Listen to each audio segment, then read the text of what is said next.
মালিক ইবনে দিনার রহমতুল্লাহ আলাইহির জীবন change হয়েছে। ওনার একটা মেয়ে মারা গেছিল। মারা যাওয়ার মেয়েকে স্বপ্নে দেখছেন। মেয়ে কোরআনের একটা আয়াত শুনায়া দিছে বাপকে, যে বাবা, মোমেনের কি এখনো ফিরার সময় আসে নাই? এতটুক কথায় মালিক ইবনে দিনার, উনি কোনো ওলি ছিলেন না, কোনো আলেম ছিলেন না, কোনো মুফতি মুহাদ্দিস মুফাসসির ছিলেন না, নামই তো দিনারের ছেলে। সারাদিন দিনার লাড়াচাড়াই ওনার কাজ ছিল। ইব্রাহিম ইবনে আদহাম রাজা ছিল। শুধু এতটুক কথায় জীবন চেঞ্জ। আমি যদি ছাদে উঠ না পাইলাম, তাইলে আপনি রাজপ্রাসাদে বসে আল্লাহ পাবেন কি করে? এতটুক কথায় জীবন চেঞ্জ। বনি ইসরাইলের সবচেয়ে বড় বদমাশ, যে নিজেকে নিজে মানুষ বলতো না, যে নিজেকে নিজে মানুষ বলতো না, বলতো আমি কুকুরের চেয়েও অদম। এরকমই এক অভ্যাস তার ছিল। ছোট্ট একটা কথায় তার জীবন চেঞ্জ। শুধু চেঞ্জ না, খালি মেয়ে বলছে, কিফিল কাঁদি কেন জানিস? আমি বাজারি মেয়ে না, এটা আমার পেশা না। তুই যদিও আমার গায়ে এখনো আঙ্গুলের ছোঁয়া দিস নাই, কিন্তু তোর সাথে তো আমার কথা দরদাম হয়ে গেছে। আমি তোর সাথে চলে আসছি। কালকে এই চেহারাটা আমি আল্লাহকে কি করে দেখাবো? বাস। গুলি মারলেও মনে হয় কিফিলের দিলে এত জোরে লাগতো না। এত জোরে লাগছে, চিৎকার দিয়া মাটিতে পড়ে গেছে। বলছে, বোন, এখনো তোর গায়ে আঙ্গুলের ছোঁয়া দিলাম না, তাতেই যদি তোর এই অবস্থা হয়, তাহলে কালকে আমার কি অবস্থা হবে? আমি আল্লাহকে এই চেহারাটা কি করে দেখাবো? বলছে, টাকা তোকে দিয়া দিলাম, আঙ্গুলের ছোঁয়া তোকে দিব না, কিন্তু একটা অনুরোধ করব, তুই হাত দুটা উঠায় চোখের পানি দিয়ে আল্লাহকে একটু বলা দে, আমি তওবা করলাম, আমার তওবাটা যেন কবুল করে। ওই রাত্রেই কিফিল মারা গেছে। দরজায় স্বর্ণ অক্ষরে লেখা উঠছে, কদ গফার আল্লাহু লিকিফলিন, আল্লাহ কিফিলকে মাফ করে দিয়েছেন। ওয়াজ তো সারা জীবন শুনতে হয় না। এটাই বুঝাইতে চেয়েছিলাম, আল্লাহর হুকুম মাইনা একদিন শুনলেই যথেষ্ট। আজকে আল্লাহর হুকুম মানি না আমরা। যার কারণেই তো বলতেছিলাম যে আল্লাহর পছন্দে মানুষ, আল্লাহর পছন্দে মুসলমান। তৃতীয়টা শুধু আল্লাহর পছন্দ না। ও ভাই, এই যে এই ভলান্টিয়ার, তোমরা হট্টগোল করলে নাইমা চলে যাব।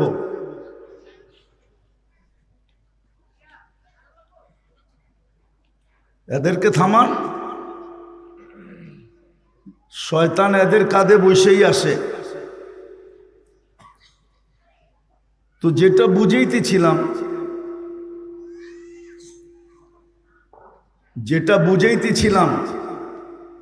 বোঝেন কাজে দিবে, আজও দিবে, কালো দিবে। আর যদি না বুঝলাম, কথাও লম্বা হবে না, কেননা পরিবেশ কথাকে লম্বা বলার অনুমতি দেয় না। এই জন্য কথা লম্বা হবে না। তো যেটা বুঝাইতেছিলাম, শুরু করছি, এটাই শেষ করি।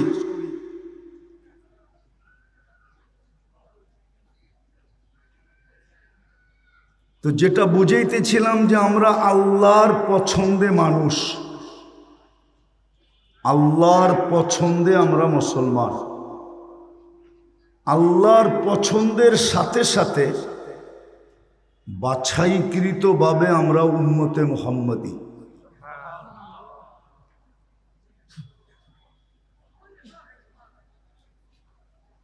যত অঙ্গীকার না অতীত উম্মতের সাথে ছিল, যত অঙ্গীকার না অতীত ১৬ লক্ষ উম্মতের সাথে ছিল,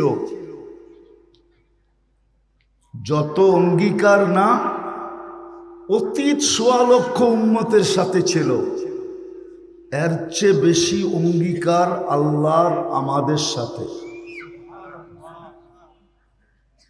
অতীত উম্মতের সাথে যত অঙ্গীকার না ছিল, এর চেয়ে কয়েক কোটি গুণ অঙ্গীকার আমাদের সাথে। আমি দুই একটা দেখাই। যদি অঙ্গীকার আমাদের সাথে বেশি নাই হইতো, তাইলে আদম আলাইহিস সালাম কেন এই কথা বলতেন? আদম আলাইহিস সালাম বলতেছিলেন যে আমার চেয়েও উম্মতে মুহাম্মদীর সাথে আল্লাহর ভালোবাসা লক্ষ কোটি গুণ বেশি। অথচ উনি প্রথম মানুষ, প্রথম নবী, প্রথম রসূল। কয়টা? প্রথম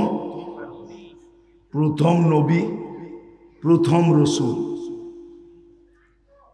প্রথম মানুষ, প্রথম নবী, প্রথম রসূল। উনি বলতেছেন উম্মতে মুহাম্মদীর সাথে আমার চেয়েও কোটি গুণ বেশি ভালোবাসা। প্রমাণ তো বলছেন আমি একটা ভুল করছি, কিয়ামতের সকাল পর্যন্ত প্রত্যেকটা মানুষ জানবে। জানি না ওনার ভুলটা কি? গন্ধম খায়া ফেলছিলেন, ঠিক না?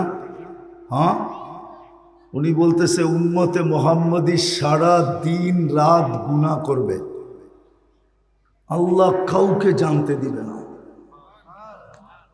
এইখানে যেই কটা যুবকই আছে বলুক, সারা দিন গান আর নাচ ছাড়াও নেটের ভিতরে যা কিছু দেখে, যদি এটা বাড়িওয়ালারা জানতো তাহলে মা বাবা এদেরকে ঘরে জায়গা দিত কিনা জিজ্ঞেস করেন তো। এরা সত্য বলুক, জিজ্ঞেস করেন এদেরকে, জিজ্ঞেস করেন এদেরকে। আমাদের সমাজের যুবক যুবতীরা গান নাচ বাদ দিলাম, এছাড়াও নেটের ভিতরে সারা দিন যা কিছু দেখে, যদি আল্লাহ এটাকে লুকায় না রাখতেন তাহলে বলেন ঘরের মা বাবা এদেরকে জায়গা দিত কিনা? এদেরকে জিজ্ঞেস করেন। কি বলো যুবক, দিত? কি লুকায় রাখে?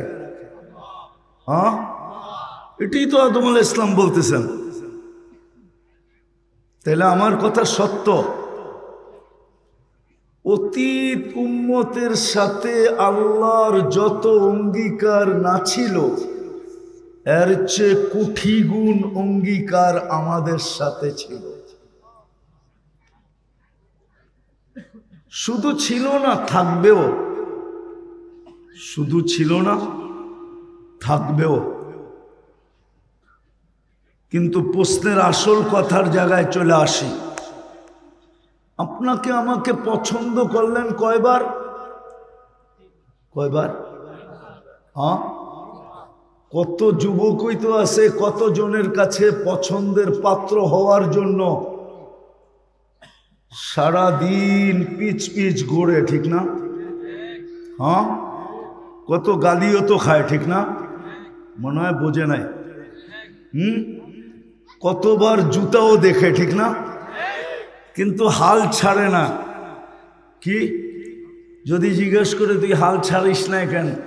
তুই তারপরও পিছে পিছে ঘোরস কেন? কয় দেখি না কখনো মনটা গলে কিনা। অথচ আল্লাহ পছন্দ করলো কে? আল্লাহ চিনেন? আল্লাহ তো চিনি না। রাগ হয়ে যাবেন? কেউ এখানে চিল্লালা আছে? আছে কেউ এখানে 3 চিল্লালা? ওই যে একজন মনে হয় 3 চিল্লালাই আছে। নামান নামান। যাদের প্রথম গুলি হইল লা ইলাহা, আল্লাহর থেকে সবকিছু হয়, ঠিক না? ওনাকে জিজ্ঞাসা করেন তো 99 নামের অর্থ দেখছে কিনা। তাবলীগ ওয়ালাই যদি 99 নামের অর্থ কখনো না দেখা থাকে, তো বাকি দুনিয়া দেখবে তো দেখবে কোত্থেকে? আর 99 নামের অর্থ দেখা ব্যতীত তো আপনি বুঝবেন না আপনাকে যে পছন্দ করলো ওই আল্লাহ কে। আপনি তো বুঝবেন না। জানলে আপনি বলবেন আমাকে আল্লাহ পছন্দ করছে। যতক্ষণ পর্যন্ত 99 নামের অর্থ না দেখবেন, অর্থ 99 নাম হলো আল্লাহর পদবী। মানুষকে পদে চিনা যায়, পদে। মানুষ মানুষ হিসাবে পরিচিত যতটুক না, পদের মাধ্যমে এর চেয়ে কোটি গুণ বেশি পরিচিত, ঠিক না? মানুষ মানুষ হিসাবে যতটুকু অপরের উপরে প্রভাব না খাটাইতে পারবে, তার চেয়ে 100 গুণ বেশি প্রভাব খাটাইতে পারবে পদবী দ্বারা, ঠিক না? মনে হয় বোঝেন না। বুঝাইতে পারছি? হ্যাঁ, দেখেন না, আমরা তো দেখি, অতীত দেখতেছিলাম, এখনো দেখতেছি, যতদিন বেঁচে থাকবো ততদিনই দেখব। ব্যক্তি দ্বারা প্রভাবিত না, ব্যক্তি দ্বারা উনি পরিচিত না, বা ওনার প্রভাব ব্যক্তি দ্বারা এক সুতা পরিমাণও নাই। কিন্তু নেতা বিদায় পুরা এলাকার উপরে, ওনার উপরে কারো দাপটই নাই। উনি কি কি উনি কি নেতা, উনি কি অফিসার, উনি কি অমুক পদবিতে। তো যেটা বুঝাইতেছিলাম, আল্লাহ তো নিজের পরিচয় দিয়েছেন পদবী দ্বারা। আপনি কোত্থেকে বুঝবেন 99 নামের অর্থ না দেখলে যে আপনাকে পছন্দ কে করলো? কে করছে? শুধু আল্লাহ করে নাই, আল্লাহর সাথে সাথে রহমানও আপনাকে পছন্দ করছে, রহিমও আপনাকে পছন্দ করছে, মালিকও আপনাকে পছন্দ করছে, কুদ্দুসও আপনাকে পছন্দ করছে, সালামও আপনাকে পছন্দ করছে, মুমিনও আপনাকে পছন্দ করছে, মুহাইমিনও আপনাকে পছন্দ করছে, আজিজও আপনাকে পছন্দ করছে, জব্বারও আপনাকে পছন্দ করছে, মুতাকাব্বিরুল খালিকুল বারিউল মুসাব্বিরুল গফফারুল কহ্হারুল ওয়াহাবুর রাজ্জাকুল ফাত্তাহুল আলিমুল কাবিদুল বাসিতুল খাফিদুর রাফিউল মুইজ্জুল মুদিল্লুস সামিউল বাসিরুল হাকামুল আদলুল লতীফুল খবীরুল হালিমুল আযীমুল গফুরুল শাকুরুল আলিয়ুল কবীরুল হাফিজুল মুকিতুল হাসিবুল জলিলুল করিমুর রকিবুল মুজিবুল ওয়াসি আল হাকিমুল ওয়াদুদুল মজিদুল বাঈসুল শাহীদুল হকুল ওয়াকিলুল কবিয়ুল মতিনুল ওয়ালিয়ুল হামিদুল মুসি আল মুবদি আল মুঈদ আল মুহয়ি আল মুমীত الحي القيوم الواجد الماجد الواحد الأحد الصمد القادر المقتدر المقدم المؤخر الأول والآخر الظاهر والباطن الوالي المتوالي البر التواب المنتقم العفو الرؤوف مالك الملك ذا الجلال والإكرام المقسط والجامع والغني والمغني المانع الضار النافع النور الهادي البديع والباقي الوارث والرشيد الصبور জাল্লে জালালু 99 পদের মালিক আল্লাহ আপনাকে পছন্দ করছে। মানুষ হিসাবে পছন্দ করছে, মুসলমান হিসাবে পছন্দ করছে। উম্মতে মুহাম্মদী হিসাবে পছন্দ এবং বাছাই। শুধু পছন্দ করেন না, বাছাই করে পছন্দ করছেন। আপনার সাথে ওয়াদা ছিল, অতীতের সমগ্র উম্মতের সাথে যত ওয়াদা না ছিল এর চেয়ে কোটি গুণ বেশি ওয়াদা আপনার সাথে ছিল, আমার সাথে ছিল। এই জন্যই তো আপনার আমার ভাগ্য খুলছে, নাইলে এত বড় ভাগ্য হতো না। আমি একটা দিয়ে দেখাই, আপনার ভাগ্য যদি এত বড় না হইতো, কপালটা যদি এত চওড়া না হইতো, এত বিশাল না হইতো, যেমন আকাশ মাইপা কেউ বলতে পারবে না লম্বা পাশ কতটুকু, রব্বে কাবার কসম এই উম্মতের কপাল মাইপাও কেউ বলতে পারবে না এটা কত বড় চওড়া। প্রমাণ দিতেছি, যদি কপাল এত বড় না হতো তাহলে নবী দানিয়াল আলাইহিস সালাম, রসুল না নবী, ২৫০০ বৎসর শুধু অপেক্ষা করছেন আপনার আর আমার হাতের মাধ্যমে, ছোঁয়ার মাধ্যমে কাফন আর দাফনের জন্য। শুধু কাফন পড়াবো আমরা আর আমাদের হাত দিয়া দাফন করে দেব। ২৫০০ বৎসর। কিতাব উঠান দেখেন আপনার কপাল কত বড়।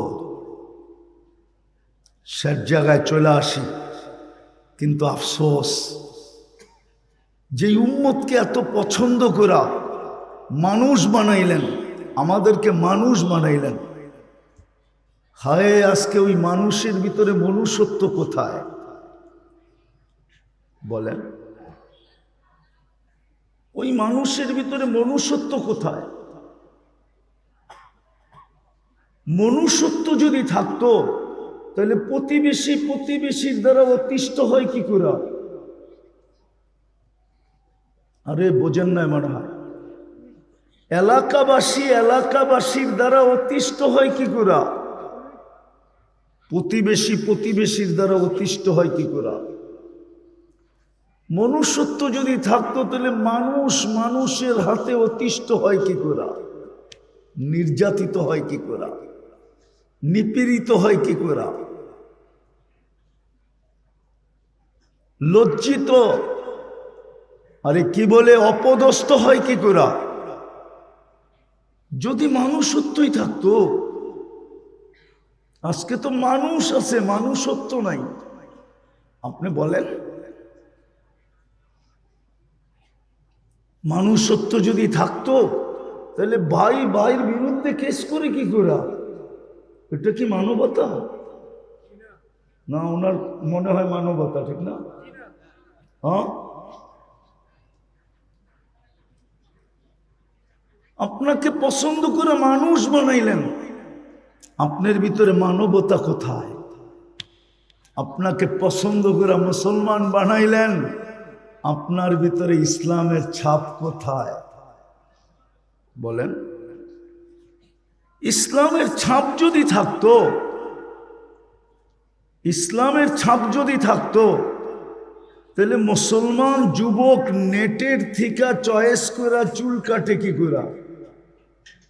সমস্ত যুবকদের চুলের ডিজাইন তো নেটের থেকে নেওয়া। 50 টাকার চুল 200, 400, 500, ঈদের রাত্রে 1000 টাকা দিয়া কাটা। আমাদের ভিতর বলেন বাহির বলেন, মা বোনরা বলেন আর আমাদের পুরুষ বলেন, সবার সাজগোজেই তো ইসলামের বিরুদ্ধে সাজগোজ, নেটের থেকে সাজগোজ নেওয়া। অথচ পছন্দ করলেন মুসলমান হিসাবে, ইসলাম কোথায়? পছন্দ করলেন সৃষ্টির সেরা মানুষ হিসাবে, মানবতা কোথায়?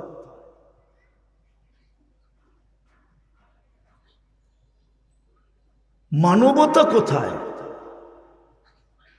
তাইলে তো মুসলিম সমাজে কোনোদিন চুরি হতো না, কোনোদিন ডাকাতি হতো না, কোনোদিন ছিনতাই হতো না, কোনোদিন মার্ডার সাডার হতো না। দুনিয়া তাকলাইগা জিজ্ঞাসা করতো তোমাদের এখানে এগুলা নাই কেন? তো বলতো আমরা তো মানুষ। হাদিস তো বলে মানুষকে আন্নাস, মানুষকে আইয়ানফা আন্নাস, মানুষ তো ও মানুষ যার দ্বারা উপকার হবে, অপকার তো প্রশ্নই ওঠে না। ও তো মানুষ।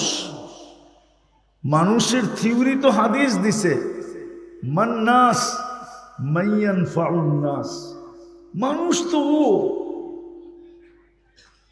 এই জন্যই তো আল্লাহর রাসূল দৃষ্টান্ত দিছেন। হায় হায় হায় হায়, পছন্দ করলেন মানুষ হিসাবে কে? কে? শুধু আল্লাহ বললেন না, 99 পদের মালিক আল্লাহ। কি বলবেন? শুধু আল্লাহ বলতে বলতে 99 পদের নাম তর্জমার দেখা হয় না। একজনও দেখে নাই এই বয়সে, একজনও দেখে নাই। বলতে পারবে না আমি দেখছি। চ্যালেঞ্জ। যুবকরা তো সারা রাত্র নেটের ভিতরে থাকে, ওদের খাওয়া না হইলেও চলে, কিন্তু নেট না হইলে চলবে না। নেট থাকতে হবে, অনলাইনে থাকতে হবে। অনলাইনের থেকে ছুটে গেলেই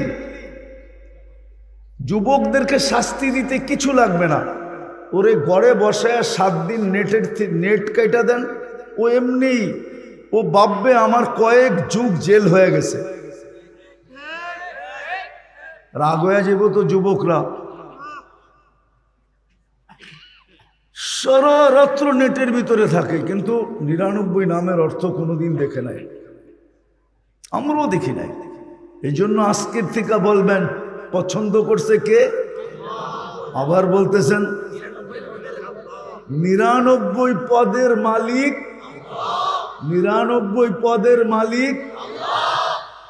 এইটা বলতে থাকেন, তাইলে একদিন মনের ভিতরে আগ্রহ জাগবে যে 99 পদের মালিক যে বলতেছি, একটু পদগুলা দেখি, আল্লাহর পদগুলা কি, তখন আপনার দেখার সুযোগ হবে। আর আমার বিশ্বাস নিবিড়ভাবে যখন আপনি এক একটা পদের অর্থ দেখবেন, আপনার এইখানে হিট করবে, এইখানে হিট করবে, তখন আপনি আল্লাহ চিনবেন। আজকে আমরা আল্লাহ চিনি না। যা হোক, আমি যেটা বুঝাইতে চাইতেছিলাম, শর্ত করতে পারতেছি না। মানুষ হিসাবে পছন্দ করলেন, মানবতা নাই। মুসলমান হিসাবে পছন্দ করলেন, কিন্তু ইসলামের ছাপ নাই। উম্মতে মুহাম্মদী হিসাবে আপনাকে পছন্দ করলেন, ওই নবীর উম্মত হিসাবে পছন্দ করলেন, যার উম্মত হওয়ার কারণে আদম আলাইহিস সালাম বলতেছে আমার চেয়ে কোটি গুণ বেশি ভালোবাসা আল্লাহর এদের সাথে। প্রমাণ পর্যন্ত দিলেন। আরো কয়েকটা দিতে পারি, ওনারই কথা। নবী পর্যন্ত অপেক্ষা করতেছেন আমাদের হাতের ছোঁয়ার জন্য।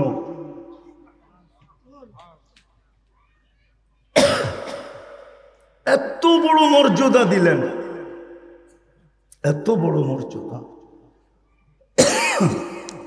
ওই রসুলের আদর্শ কোথায়? ওই রসুলের আদর্শ আমাদের ভিতরে। আদর্শ যদি থাকতো, তাহলে যুবক 14 তারিখ উদযাপন করবে কেন? মুসলিম সমাজে 31 নাইট হবে কেন? মানলাম 31 নাইট উদযাপন করলে যদি ওরা আমাদেরকে গলায় লাগাবে, তাইলে আফগানিস্তান মাটিতে মিশাইল কেন? ইরাক মিশাইল কেন? এখন ফিলিস্তিন মিশাইতেছে কেন? লিবিয়া মিশাইল কেন? আমি তো ঘুরে বলতেছি, ওই দেশের মানুষগুলো তো বেশিরভাগ ওদের রঙেই রঙিন ছিল, যেমন আজকে আমরা ওদের রঙে রঙিন। যদিও নামাজে বলি গায়রিল মাগদুবি আলাইহিম ওয়ালাদ-দাল্লিন, যদিও বলি আল্লাহ ওদের রং থেকে আমাদেরকে বাঁচান, কিন্তু ওদের রং থেকে তো আমরা বাঁচি নাই। তো আল্লাহ বলে যখন রং থেকে বাঁচিস নাই তো হাতের থেকে বাইচা লাভটা কি? এই জন্যই তো ওদের হাতে আমরা মারি খেতেছি। আল্লাহ বলে তুইও রং থেকে বাঁচস নাই, যখন রং থেকেই বাঁচস নাই, রঙই লেগে গেছে গায়ে, তো এখন হাতের মার খেলে অসুবিধাটা কি? এই জন্যই তো আজকে শত শত বৎসর ওদের হাতে মার খেতেছি। আর খাবেন না কেন? আপনি কেন খাবেন না? একটা উদাহরণ দিব। আমি যখন 14 বৎসর আগে তুর পাহাড় দেখতে গেছি 2010-এর দিকে, ওই সময় আমার মনে উঠছিল যে মুসা আলাইহিস সালাম তো এইখানেই ক্রেডিট কার্ড অর্জন করছিলেন, কালিমুল্লাহ। উনি আল্লাহর সাথে কথা বলে বিদায়, উনি কালিমুল্লাহ, ঠিক না? কিন্তু তখনই আমার মনে উঠছিল উনি কালিমুল্লাহ হইলে হইব কি? আল্লাহ তো আমার সাথে কথা বলতে চায় বিদায় আমাকে এর চেয়ে বড় সম্মানিত করে দিলেন কালামুল্লাহ। মনে হয় আপনি দূরত্ব আর পার্থক্য বুঝতে পারেন না। ওইখানে কে কথা বলে? মুসা আলাইহিস সালাম কথা বলে বিদায় কি? আর এইখানে স্বয়ং আল্লাহ আমাদের সাথে কথা বলে বিদায় কি? এইখানে কোনো যুবক বলুক, আমি পড়ার কথা বলতেছি না, পড়া বাদ দিলাম, কোনো যুবক বলুক ডেলি আমি কোরআনটাকে নিয়ে একবার চুমা দিই, এই কথা মনে করা যে আল্লাহ তো আমার সাথে কথা বলতে চাইলো বিদায় দিল কালামুল্লাহ। আমি পড়ি আর না পড়ি চুমা তো দিতে পারি। বলুক এক যুবক চুমা দেয় কিনা? বলুক এক সাধারণ মানুষ যারা আমরা এখানে বসে আছি মুসল্লি, আমরা ডেলি কোরআন পড়ি কিনা? আচ্ছা পড়তে না পারি চুমা দেই কিনা? 2 বেলা কোরআনটাকে নিয়ে একটা চুমা দেই কিনা? আর আল্লাহকে বলি কিনা আল্লাহ ভালোবাসি? আল্লাহ তো আমাদেরকে এতটুকু সম্মান দিলেন যে আমি কথা বলার জন্য কালাম দিলাম, কিন্তু বন্ধুর উম্মত পড়তে জানলো না, তাইলে তো সে কোরআন খতমের সওয়াবও পাবে না। তো ভালোবাসা বঞ্চিত করতে চাইলেন না, যে পড়তে না পারো কোরআনের খতমের থেকে যেন সে বঞ্চিত না হয়। এই জন্য সবচেয়ে সহজ, সবচেয়ে ছোট, সবচেয়ে সহজ, সবচেয়ে ছোট একটা সূরা দিলেন ইখলাস। একবার পড়লে 10 পারা, 2 বার পড়লে, 3 বার পড়লে। বলুক এখানে কেউ যে আমি ডেলি এই নিয়তে 3 বার পড়ি যে আজকে আমার আমল নামায় 1 খতম কোরআনের সওয়াব লেখা হোক? কেউ পড়ে কিনা? একজন হোক। যুক্তি দিয়ে বোঝান। আপনাকে উম্মতে মুহাম্মদী বানানোর কারণে এত বড় মর্যাদার অধিকারী হইলেন। নবীদের চেয়েও কোটি গুণ ভালোবাসা আপনার সাথে আল্লাহর হইল। আচ্ছা আজকের রাতটা কোন রাত্র? হ্যাঁ, জুমা শুরু হয়ে গেছে, ঠিক না? হ্যাঁ, গত জুমাও তো গেছে, ঠিক না? বলেন তো এখানে কেউ আছেনি 1000 বার দুরূদ পড়ছে গত জুমায়? বা জুমার দিন 1000 বার দুরূদ পড়ে? অথচ আমাদের নবীজির তো আবেদন ছিল, আমাদের কাছে আবেদন ছিল, অনুরোধ ছিল, দরখাস্ত ছিল, এমনকি নিজের হাত পর্যন্ত পাতা ছিল, শুক্রবারে আমার উপরে বেশি বেশি দুরূদ পড়ো। এই মাদ্রাসার ছেলেরাও তো পড়ে না। 24 ঘন্টায় যদি 1000 দুরূদ হয় তাইলে পার ঘন্টায় কয়বার হয় বলেন? কিন্তু পড়ি তো না। কোরআন দিল, ছুঁয়া দেখি না, চুমা দিয়া দেখি না। এত বড় সম্মানিত করলো, আদর্শবাদী দিলাম। একটা দিন 1000 দুরূদ পড়ি না, 200 মনে হয় পড়ে না কেউ, 100 মনে হয় পড়ে না। আপনার বিবেককে আপনি প্রশ্ন করেন না, আমাকে প্রশ্ন করতে হবে না, আপনার বিবেককে আপনি প্রশ্ন করেন যে আপনি কি সুখে থাকার যোগ্য না যোগ্য না, আপনি মাইর খাওয়ার যোগ্য না যোগ্য না। যদি দুনিয়াতেই এই অবস্থা হয়, কালকে কি অবস্থা হবে? কবরে 3 প্রশ্ন আমি মানি, কবরে 3 প্রশ্ন আমি, কিন্তু কবরে মৌলিক প্রশ্ন একটা। কয়টা? কয়টা?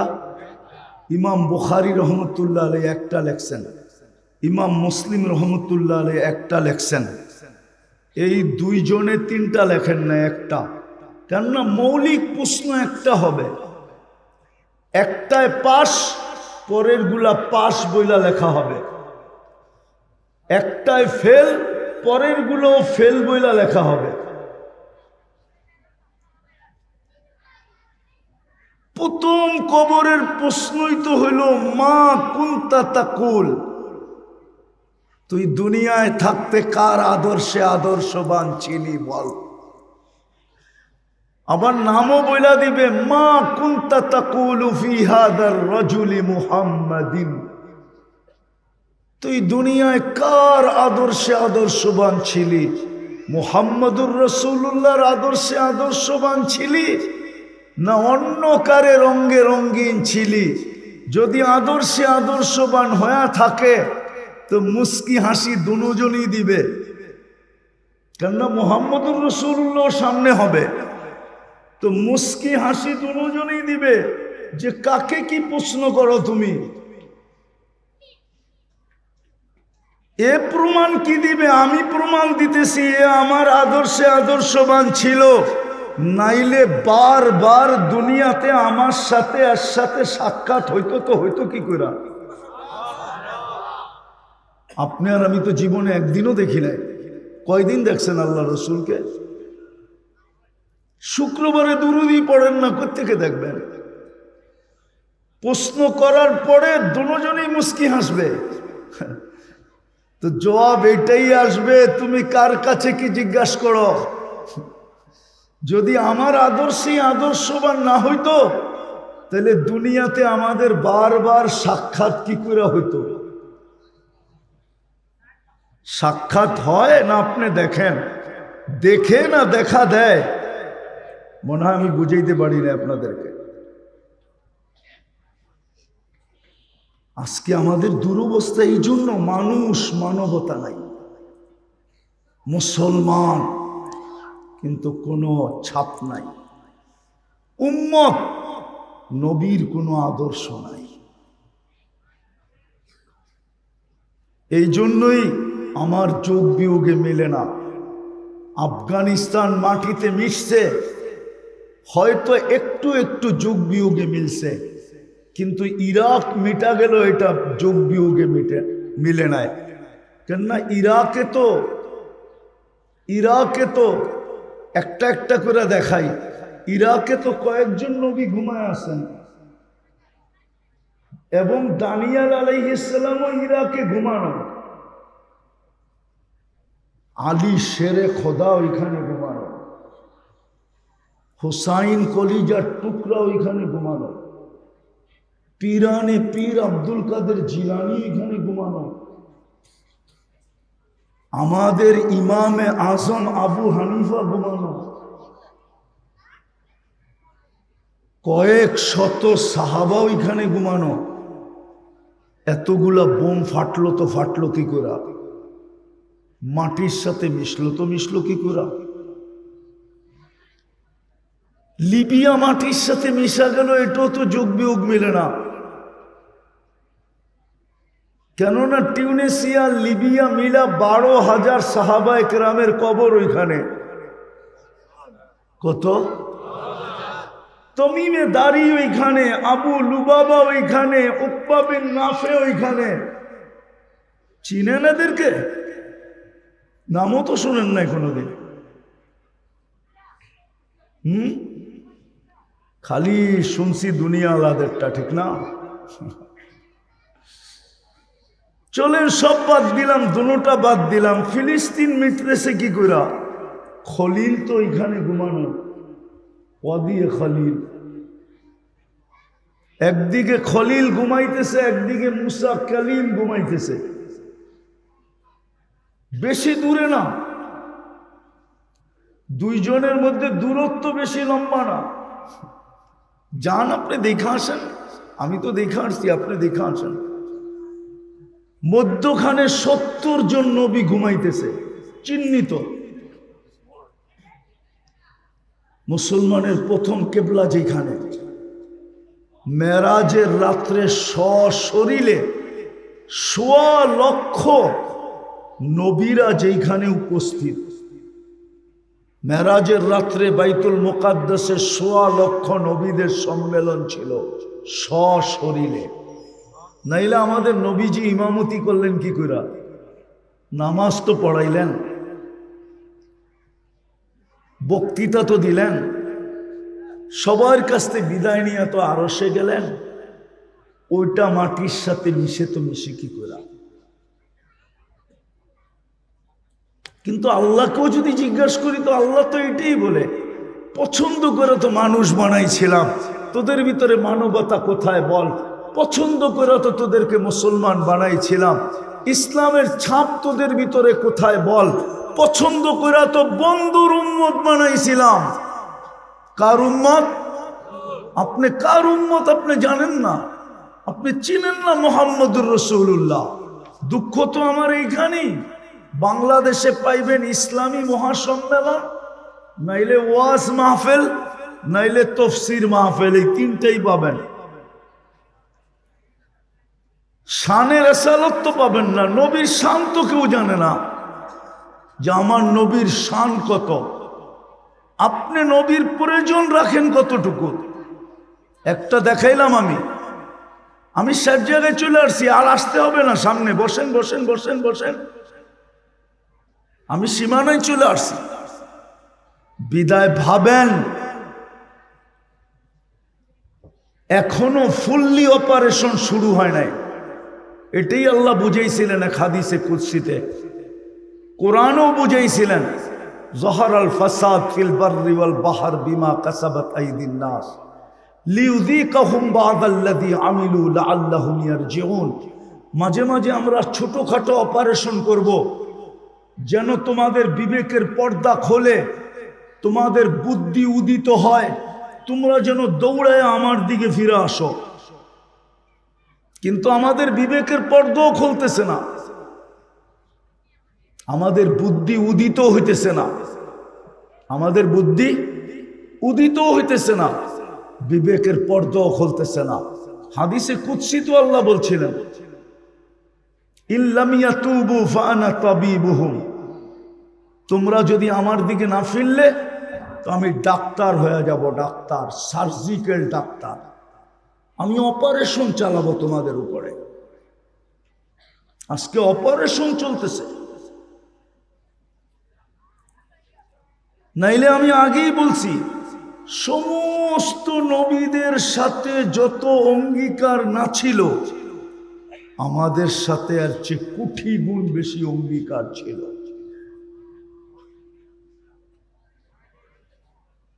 কোটি গুণ অঙ্গীকার আমাদের সাথে ছিল, ওয়াদা ছিল, অঙ্গীকার ছিল।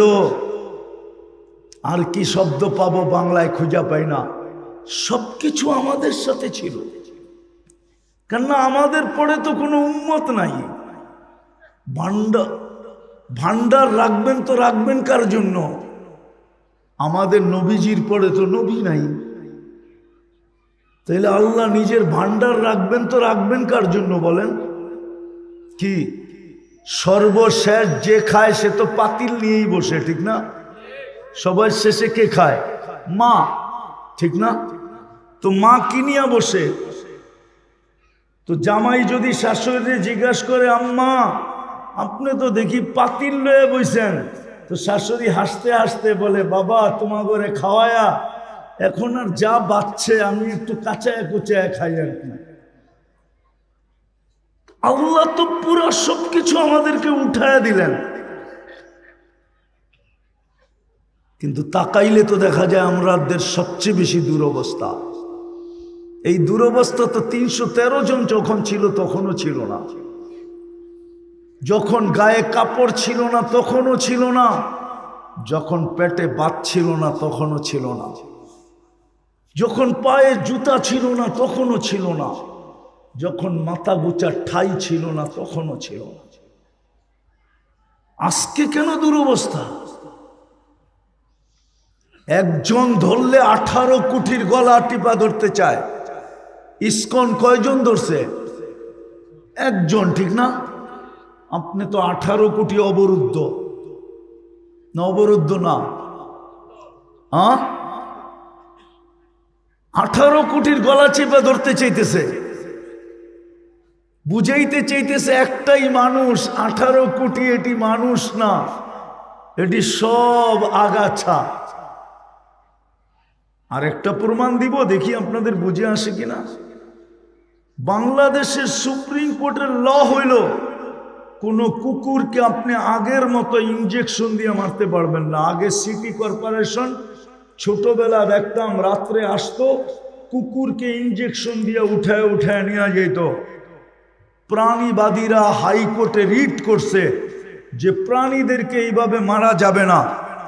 আচ্ছা মানলাম, ঠিক আছে, ফিলিস্তিনের এই 1 বৎসর 2 মাসের যুদ্ধে আমাদের বাংলাদেশের প্রাণীবাদীরা বলুক, ওই প্রাণীবাদীর ভিতর থেকে উচ্চ পদস্থ এখন একজন আছে, সে একটা ছোট, উনার ফেসবুক আইডিতে উনি ছোট একটা নিন্দা দেখ যে ফিলিস্তিনে এতগুলা নিরীহ মানুষকে কেন মারা হইতেছে, এগুলা কি প্রাণী না?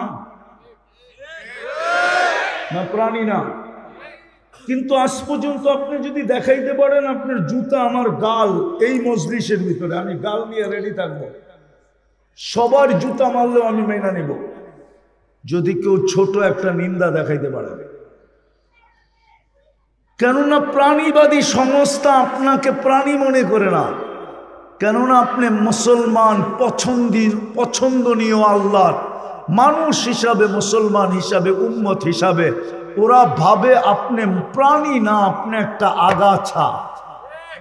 আপনাকে দুনিয়ার থেকে মিটায়া দিলে দুনিয়া পরিষ্কার হবে, কেননা ও তো এই শিক্ষায় শিখে নাই যে মুসলমান দুনিয়ার থেকে উঠতে দেরি, সিংহায় আল্লাহ ফু দিতে দেরি করবে না। ও তো এই শিক্ষায় শিক্ষিত না,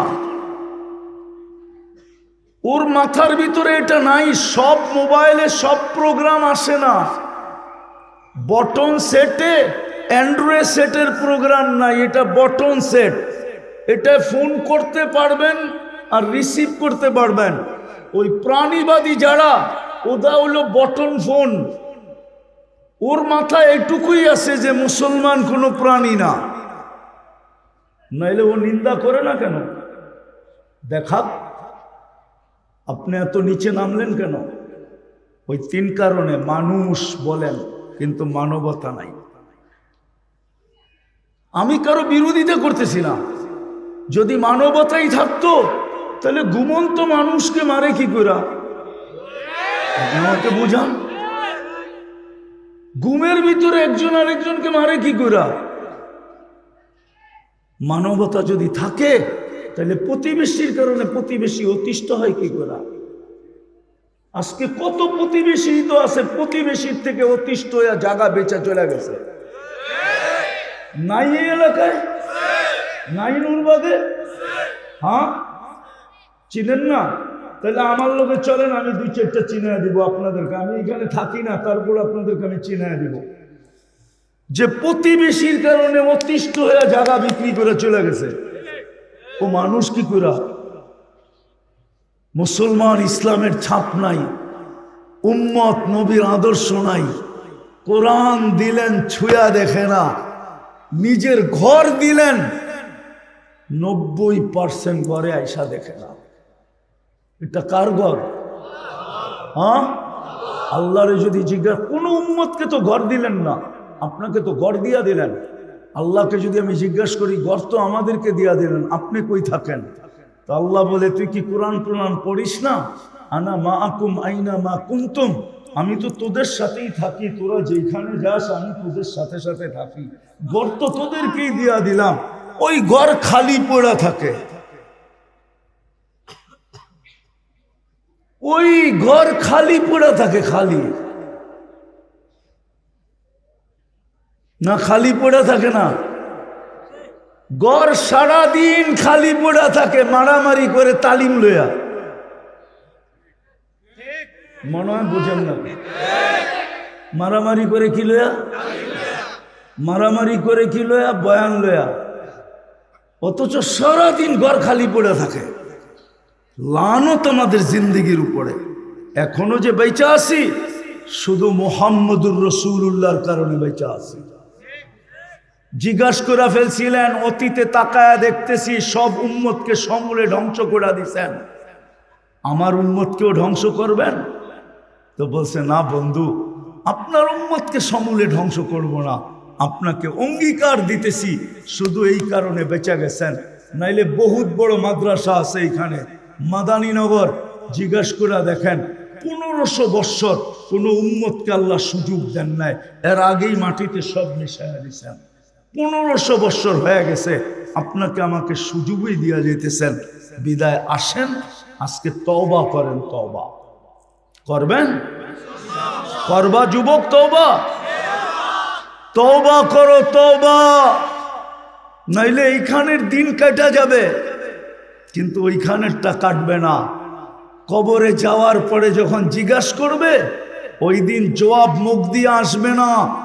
হাউজে কাউসারে যাবে, প্রথম ডিসাইড হবে কিয়ামতের মাঠে হাউজে কাউসারে। প্রথম সিদ্ধান্ত হবে এটা কোন দিকে যাবে, ডাইনে না বামে, জান্নাত না জাহান্নাম। হাউজে কাউসারে ডিসাইড হবে। যার মুখে হাউজে কাউসার লাগবে, এটা অবধারিত, এটা জান্নাতে যাবে, যেই কোনো ভাবে হোক যাবে। কেননা যেই ঠোঁটে হাউজে কাউসার লাগছে, ওই ঠোঁটে আর কোনোদিন পিপাসা লাগবে না। যেই ঠোঁটে হাউজে কাউসার লাগছে, ওই ঠোঁট দুজক ধারণ করার ক্ষমতা রাখে না। আপনি হাউজে কাউসার চিনেন না, হাউজে কাউসার জিনিসটা কি? এই জন্যই তো একদলকে আল্লাহ রসুল হাউজে কাউসারে বলবে, সুখান সুখান লিমান গাইয়ারা বাদি, যাও দূরে সরো, তোমাদের জন্য হাউজে কাউসার না। তোমাদের ঠোঁটে হাউজে কাউসার লাগা মানি তোমরা জান্নাতি, তোমরা হাউজে কাউসারের উপযুক্ত না, সরো এখান থেকে। তোমরা আমার চোখের পানির ইজ্জত রাখো নাই, সময় তো নাই, আমরা নবীর চোখের পানির ইজ্জত রাখি নাই। 23 বৎসর কাঁদছেন, দুনিয়ার থেকে যাওয়ার সময় কাঁদতে কাঁদতে গেছেন। আরো সে যে আমাদেরকে বলেন নাই, এখনো কবরে কাঁদতেছেন। আবুল সামরকান্দি লেখছেন রহমতুল্লাহি আলাই, নবীজি কবর থেকে উঠবে, ওয়াহুয়া ইয়াবকি ওয়া ইয়াকুল, কাঁদতে কাঁদতে উঠবে আর বলতে বলতে উঠবে, জিবরিল আমার উম্মত কই, ময়দান তো খালি। কিয়ামতের মাঠে চিৎকার দিবেন, 1.25 লক্ষ নবী রসুল শুধু নফসি নফসি বলবে। না মা না বাবা, না ভাই না বোন, না স্ত্রী না সন্তান, শুধু নফসি নফসি বলবে। আর আমাদের নবীজি উম্মতি উম্মতি বলবে। আমরা ওনার ইজ্জত রাখি নাই। বিদায় আসেন, এখনো সুযোগ আছে। একটা হাতিয়ার আমাদের হাতে এখনো আছে, সেটা হলো যদি আল্লাহর কাছে সরি বলার মতো বলতে পারি, তওবা করার মতো করতে পারি, নাইলে কিচ্ছু নাই আমাদের কাছে এখন। এই দাড়ি, এই টুপি, এই জুব্বা আর এই সুব্বা, এই পাগড়ি আর এই সাগরি, দুনিয়ার বহুত কওম আছে আল্লাহ মানে না পাগড়ি পড়ে, দুনিয়ার বহুত কওম আছে আল্লাহ মানে না দাড়ি রাখে, দুনিয়ার বহুত কওম আছে আল্লাহ মানে না কিন্তু জুব্বা পড়ে। আমার সাথে চলেন, আমি দেখায় দিব আপনাদের। আমাদের হাতে একটাই হাতিয়ার আছে, তওবা। কি কি করবেন তওবা? কে কে করবেন দেখি? পাক্কা? তাইলে বইলা দেন আল্লাহ অতীত থেকে তওবা করলাম। নামান আর ডেলি 2 বার তওবা করেন ঘুমানোর সময়, এই কথা মনে করা যে হয়তো আর ঘুমের থেকে উঠব না। যদি উঠলেন সকালে, তো সকালে তওবা করেন এটা ভাইবা যে হয়তো সূর্য আর ডুবতে দেখব না। ডেলি এই 2 বেলা তওবা করেন। পারবেন? পারবেন মনের থেকে? হ্যাঁ, আর নারাজ না করি আল্লাহকে। যুবক, তোমাদের পায়ে হাত রাখি, আর নারাজ করো, আর নারাজ করো না। তোমরা আমার চেয়ে দুনিয়া দেখো নাই বেশি, দুনিয়ার রং আমার চেয়ে বেশি তোমরা দেখো নাই, তামসা আমার চেয়ে বেশি দেখো নাই, সিঙ্গার ফিঙ্গার আমার চেয়ে বেশি দেখো নাই। তোমাদের পায়ে হাত দিয়া বলি আল্লাহকে নারাজ করো না। তওবাকে অভ্যাস বানাও।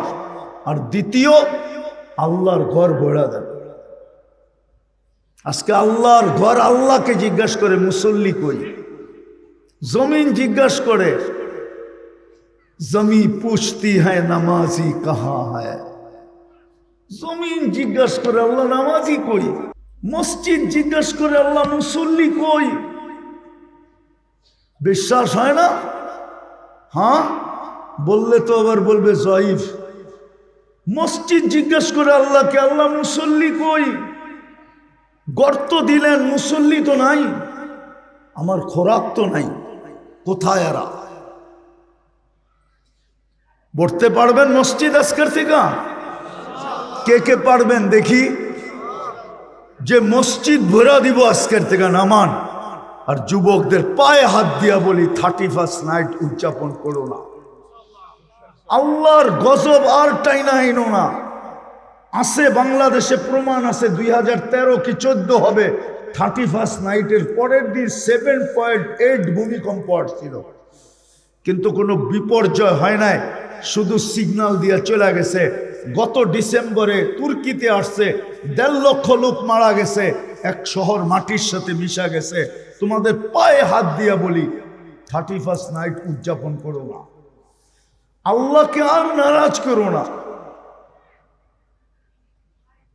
আল্লাহ শুনায়া দিছে উম্মতে মুহাম্মদীকে কিভাবে সাইজ করবে, কোন ওয়াশিং মেশিন দিয়া পুত পবিত্র করবে। এটা হাদিসে আছে যে তোমরা যদি বেশি বাড়াবাড়ি করো তাইলে তোমাদেরকে 2টা ওয়াশিং মেশিন দিয়া পরিষ্কার করব। কেননা বন্ধুকে লজ্জিত করব না, তোমাদেরকে ওয়াশ করে ছেড়া দেব। 2টা মেশিনের কথা হাদিসে আছে, আল কতলু ওয়াল সালাজিল। বিদায় যুবকদেরকে বলতেছি 31st নাইট করবা না করবা না? কে কে অঙ্গীকার করতে পারো? যুবক বুকে হাত দিয়া যে 31st নাইট করব না। পাক্কা? যদি প্রস্তুতি নিয়েও থাকো তো প্রস্তুতি ছেড়ে দাও। পাক্কা? আল্লাহ আমাদেরকে আমল করার তৌফিক দান করেন। ওমা আলাইনা ইল্লাল